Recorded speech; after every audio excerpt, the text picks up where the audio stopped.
നമസ്കാരം. പ്രധാനമന്ത്രി നരേന്ദ്രമോദി നടത്തുന്ന വികസന പ്രവർത്തനങ്ങളും പദ്ധതികളും എന്നും വാർത്തകളിൽ ഇടം പിടിക്കാറുണ്ട്. ഇപ്പോഴത്തെ ഇന്ത്യൻ പ്രധാനമന്ത്രി ഓടി നടന്ന പദ്ധതികൾ പ്രാവർത്തികമാക്കുകയാണ്. മറ്റുള്ള നേതാക്കളെ പോലെ വാഗ്ദാനമല്ല, പകരം ചെയ്തു കാണിക്കുന്ന പ്രവണതയാണ് മോദിക്കുള്ളത് എന്നത് വീണ്ടും വീണ്ടും അദ്ദേഹം തെളിയിക്കുകയാണ്. ഇപ്പോഴത്തെ 2 ദിവസത്തിനുള്ളിൽ 3 സംസ്ഥാനങ്ങൾ സന്ദർശിക്കാൻ ഒരുങ്ങുകയാണ് മോദി.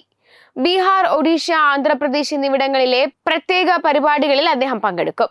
ബീഹാറിലും ഒഡീഷയിലും നിരവധി വികസന പദ്ധതികൾക്ക് അദ്ദേഹം തുടക്കം കുറിക്കുകയും ആന്ധ്രാപ്രദേശിൽ അന്താരാഷ്ട്ര യോഗാ ദിനത്തിൽ ഒരു കൂട്ട യോഗ പരിപാടിക്ക് നേതൃത്വം നൽകുകയും ചെയ്യും.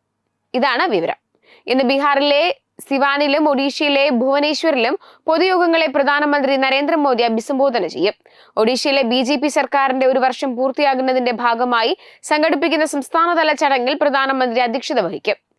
സിവാനിൽ 400 കോടിയിലധികം രൂപ ചെലവ് വരുന്ന പുതിയ വൈശാലി ഡിയോറിയ റെയിൽ പാതയുടെ ഉദ്ഘാടനം പ്രധാനമന്ത്രി മോദി നിർവഹിക്കുമെന്നും ഈ റൂട്ടിൽ പുതിയ ട്രെയിൻ ഫ്ലാഗ് ഓഫ് ചെയ്യുമെന്നും ഔദ്യോഗിക പ്രസ്താവനയിൽ പറയുന്നു.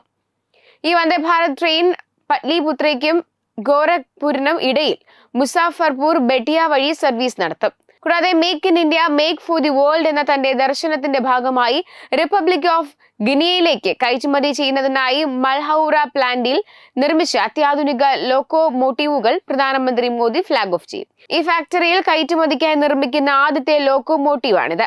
തുടർന്ന് ഗംഗാ നദിയുടെ സംരക്ഷണത്തിന്റെയും പുനരുജ്ജീവനത്തിന്റെയും ലക്ഷ്യത്തിന് അനുസൃതമായി നാമമായി ഗംഗൈ പദ്ധതിയുടെ കീഴിൽ 1800 കോടി രൂപയിലധികം ചെലവ് വരുന്ന 6 മലിനജല സംസ്കരണ പ്ലാന്റുകൾ പ്രധാനമന്ത്രി ഉദ്ഘാടനം ചെയ്യുമെന്ന് പ്രസ്താവനയിൽ പറയുന്നു.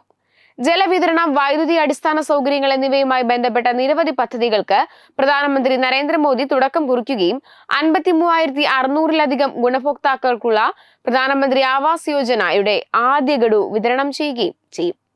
പൂർത്തിയായ 6,600-ലധികം വീടുകളുടെ ഗൃഹപ്രവേശനം ചടങ്ങിൽ മോദി ചില ഗുണഭോക്താക്കൾക്ക് താക്കോലുകൾ കൈമാറും. പ്രസ്താവന പ്രകാരം ഒഡീഷയിൽ 18,600 കോടിയിലധികം രൂപയുടെ നിരവധി വികസന പദ്ധതികൾക്ക് മോദി തുടക്കം കുറിക്കും. കുടിവെള്ളം, ജലസേചനം, കാർഷിക അടിസ്ഥാന സൗകര്യങ്ങൾ, ആരോഗ്യ അടിസ്ഥാന സൗകര്യങ്ങൾ, ഗ്രാമീണ റോഡുകളും പാലങ്ങളും, ദേശീയപാതകളുടെ ഭാഗങ്ങൾ, ഒരു പുതിയ റെയിൽവേ ലൈൻ എന്നിവയുൾപ്പെടെ നിർണായക മേഖലകളുമായി ബന്ധപ്പെട്ടതാണ് ഈ പദ്ധതികൾ. ബാധിനി ദേശീയ റെയിൽവേ ശൃംഖലയുമായി ബന്ധിപ്പിക്കുന്നതിന്റെ ചരിത്ര നിമിഷം അടയാളപ്പെടുത്തിക്കൊണ്ട് ജില്ലയിലെ റെയിൽ കണക്ടിവിറ്റി മെച്ചപ്പെടുത്തുന്ന പുതിയ ട്രെയിൻ സർവീസുകൾ പ്രധാനമന്ത്രി ആദ്യമായി ഫ്ലാഗ് ഓഫ് ചെയ്യും.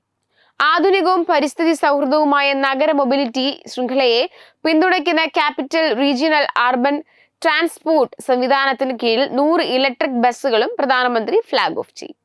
വെബ് ഡെസ്ക് തത്തുമൈ TV.